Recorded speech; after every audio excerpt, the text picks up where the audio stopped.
Hello, it's me, Darlene Vlog.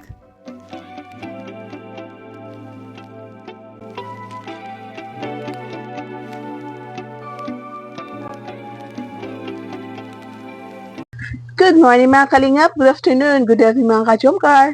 So dito naman tayo, mag-reaction na naman tayo. So bago yan, i-shoutout muna natin si Tebal Santos Matubang, si Ate The Vlog, si Kalinga Prab, ang presidente ng Karipab, Berador, at isa sa ating mga Kalinga Warriors at Karipab members din, si Kuya Nolly, isa sa ating mga reactors din, si Oreda TV at si Presi Kalingap Jomar, isa sa Keyboys charity vlogger. So dito na po tayo, mag-reaction na po tayo dito sa video ni Kalingap Jomar na mayroon nag-sponsor ng grocery for Carla and for him.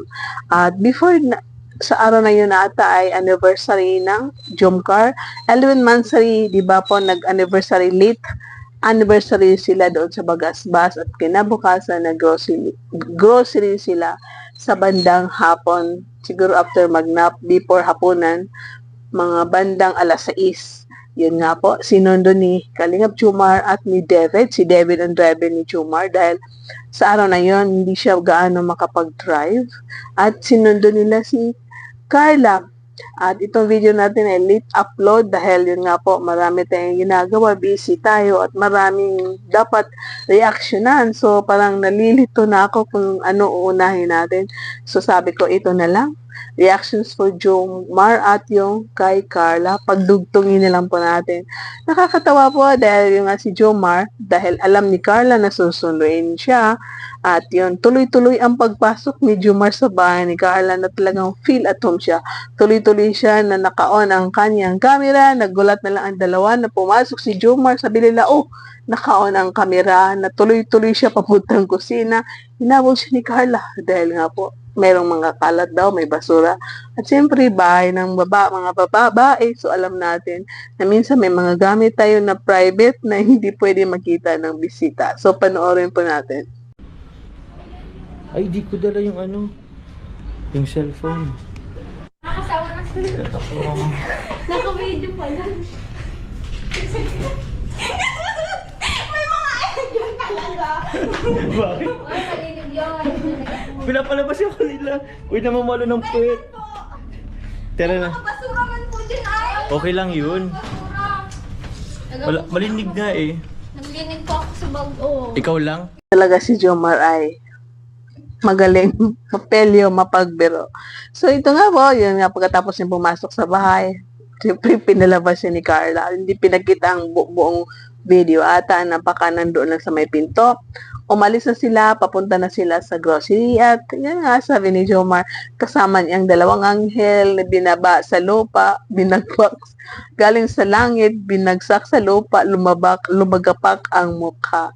So, yung mga biro ni Jomar minsan nakakatawa, minsan kinikili ka ng konti dahil sa kanyang facial expression. At ito, si Carla ay napangiti-ngiti din at siyempre tayo ay parang nai-in love, nakikilig ng ating puso ay parang tumitibok-tibok.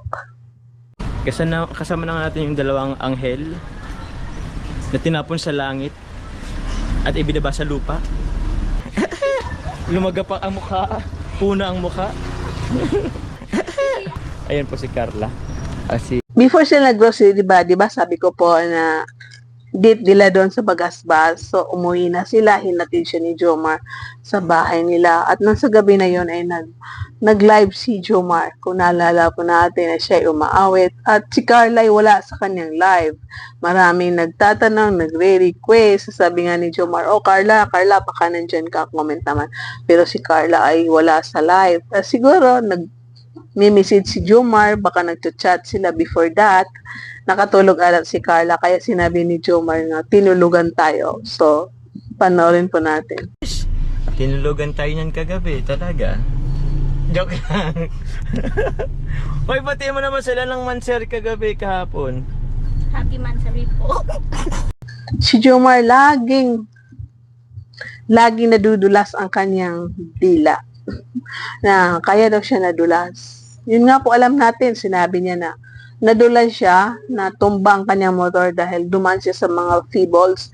Nadulas ang gulong ng kanyang motor at yun nga, not balance siya at naitukod, ano ba sa Tagalog yun, naiganon, tukod, ano ba yun, ang kanyang kaliwang kamay, kaya siguro na-injured at yun nga, inamin niya dyan na papunta siya kay Carla. Hindi niya sinabi nung ikwento niya kung bakit siya na-injured, kung saan siya papunta, pero nadulas ang kanyang labi, na kinurot siya ni Carla. Dahil nga, papunta daw si Jomar sa kanya. Oh, nalaman na natin ng dalawa ay nagkikita lagi. Ano nangyari dyan po? Nagmotor kasi ako kagabi, Carla. Pupuntahan sa Aray ko. Oh, biglang lang alabit oh. Hindi, nag-ano kasi ako, magpapark siya na ako ng motor. Kaso, Ay nako, linalanggam na silang dalawa papunta sa grocery. At kahit nga si David ay parang kinikiligata. Kasama si Roseanne nandyan.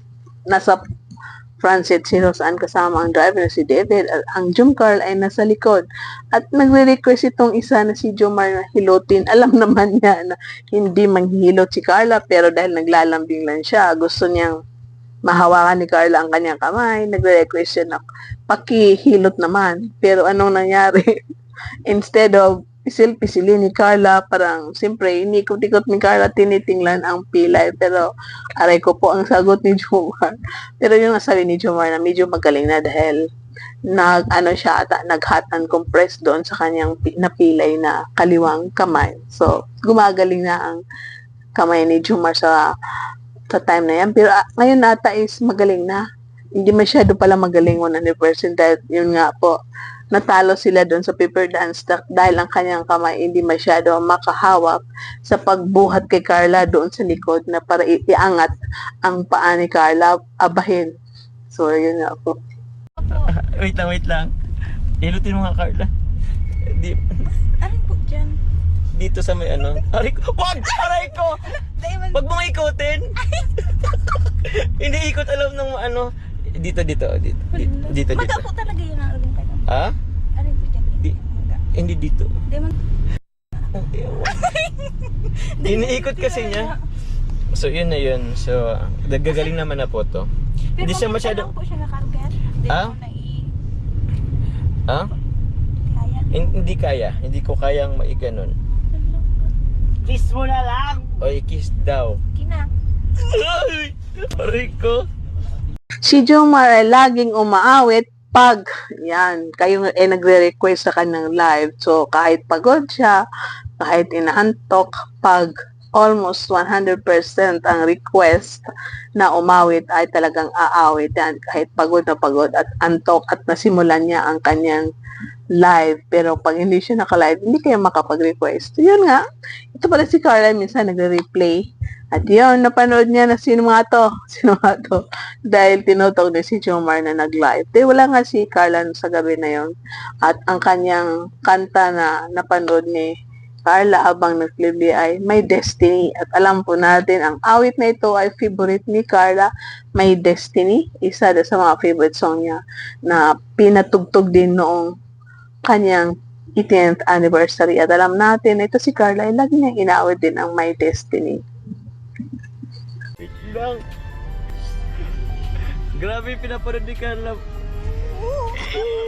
Sino po kayo? Ikaw kasi, wala ka kasi kagabi. Hindi ka pumasok sa aking live. Kaya sayang boses ko.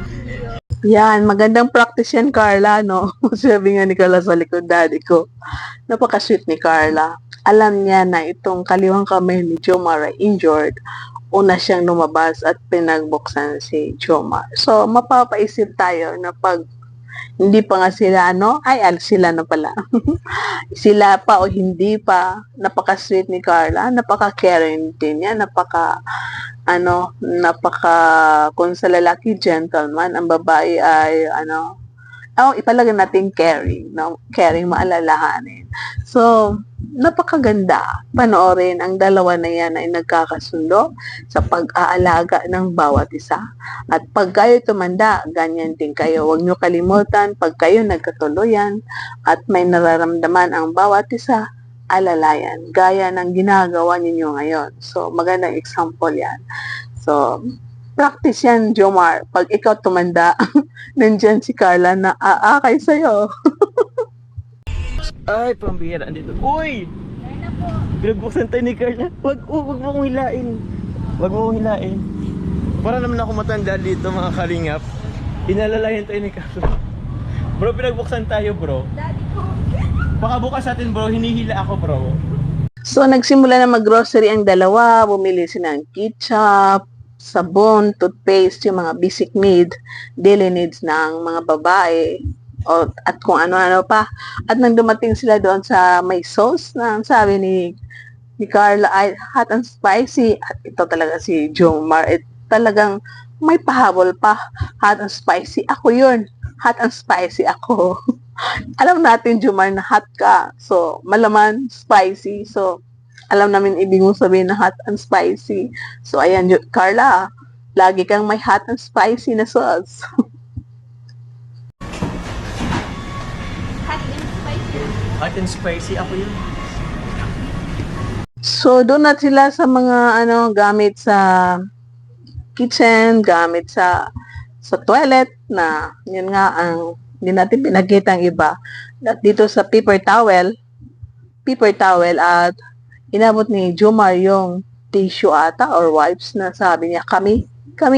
At sabi ni Jomar, wala bang tayo dyan? Ay, tayo na pa. Ay, nako, nahuli ka na naman, Jomar.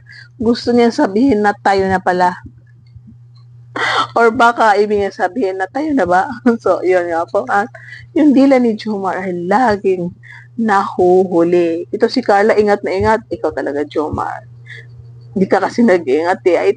Ito kami, yan tuloy. Talagang naniniwala na kami na kayo na dahil lagi kang nadudulas. Kailangan nyo ito sa kusina. Ito. Kami. Wala bang tayo dyan? Kami na. Ay, Yan, tuloy-tuloy ang grocery ng apat. Si David ang cameraman. Nandiyan si Roseanne sama-sama. Baka nagpipicture din siya, nagbe-video. Pero hindi pinakita. Pero si David ang camera. At dito si Jomar ay, nako, alam natin ang body niya na parang robot, na parang may machine. At tuwing makakarinig ng musika, talagang sasayaw yan. Ito si Carla ay kinikilig abang nakikita niya ang kanyang chubby bunny na kumikimbot-kimbot. ginis ah. Ay, magic sarap. Pag mo magic sarap kayo.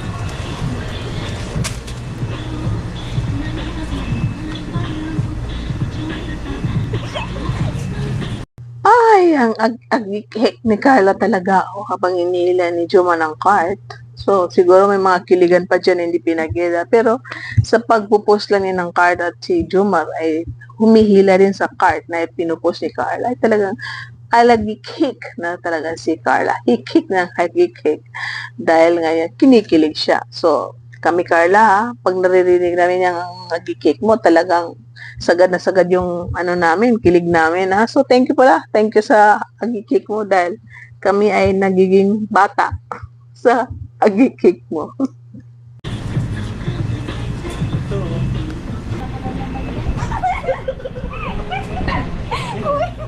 Grabe. Sabi na kasi.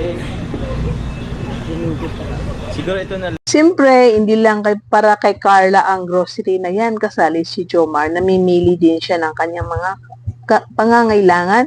At sabi ni Carla, maluto ata siya. At sabi ni David nga, paglulutuan ka ulit. Po, alam ba natin na ito si Carla ay may request na chicken curry at may another allowance ata si Jomar for cooking, or baka yung binigay ng sponsor na nagluto siya ng adobo at yun na, or baka may bago pang binigay.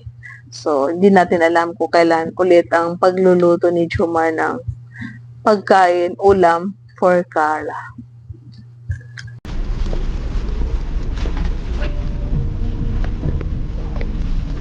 Tribo. Naluto siya po. Lulutuan ka yata ulit. Ano ba natin? Kunti lang sa akin. Tapos sila mag-grocery, nakastambay sila dahil maglalay na sila. Uy, sino nga yan? Sabi ni David. Siyempre, may sinasagot sa text At sabi niya, bago lang ito eh. Sino ba to?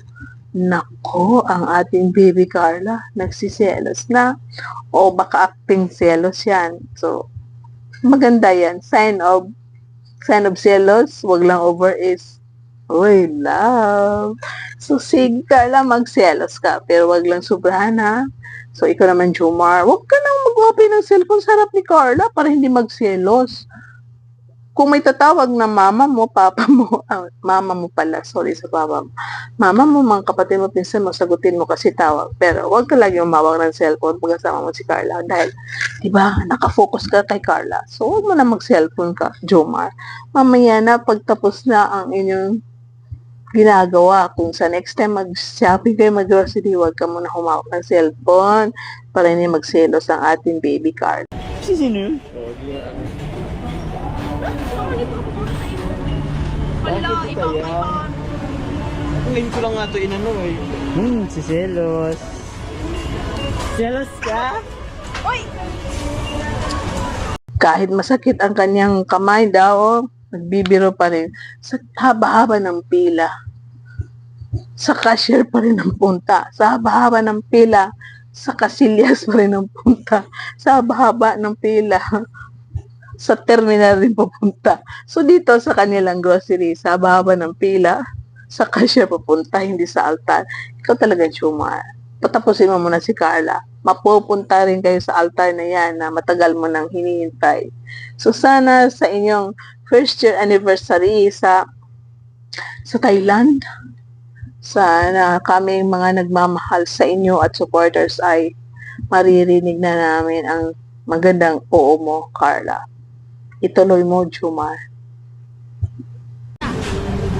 Sa inahaba-haba ng pila,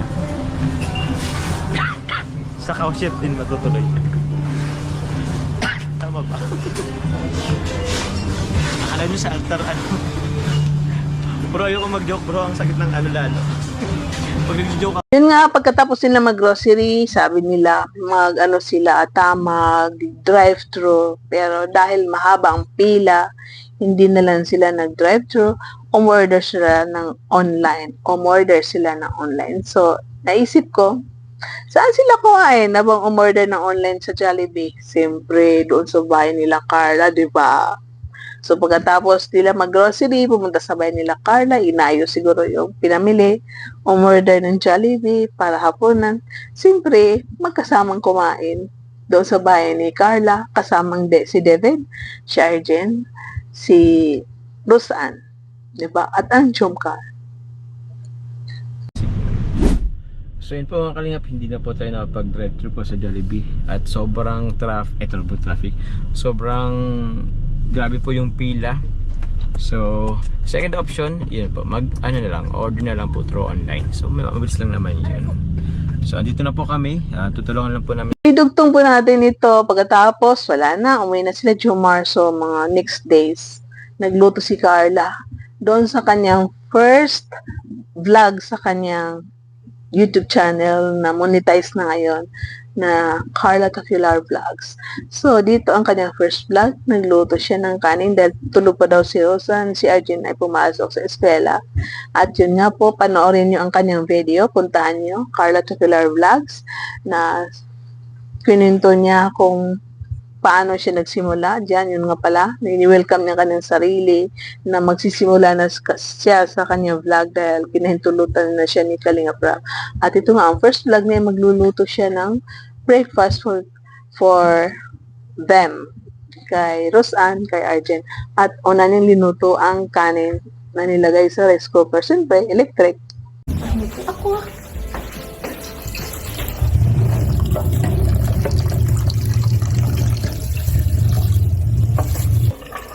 Ito ay tinawag niya tsamba-tsamba na ulam sa breakfast. Yung itlog na nidip mo yung beef loaf, idip mo daw sa itlog, prepretohin mo. Masarap yan pag may hot sauce, diba? Tomato sauce, hot sauce. So, masarap yan din sa breakfast.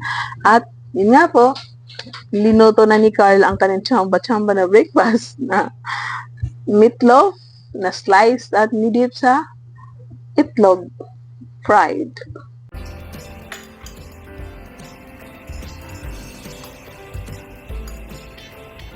Ano ba yung activity? Ito po ay chamba-chamba.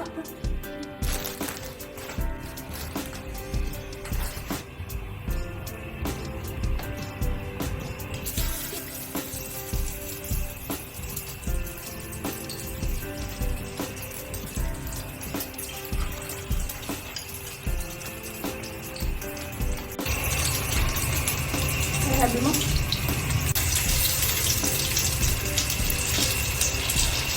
Ang hirap po pagpandak ay sobra. Ang taas kasi ng tutuan natin. Kailangan pong magpapara tingnan nyo guys.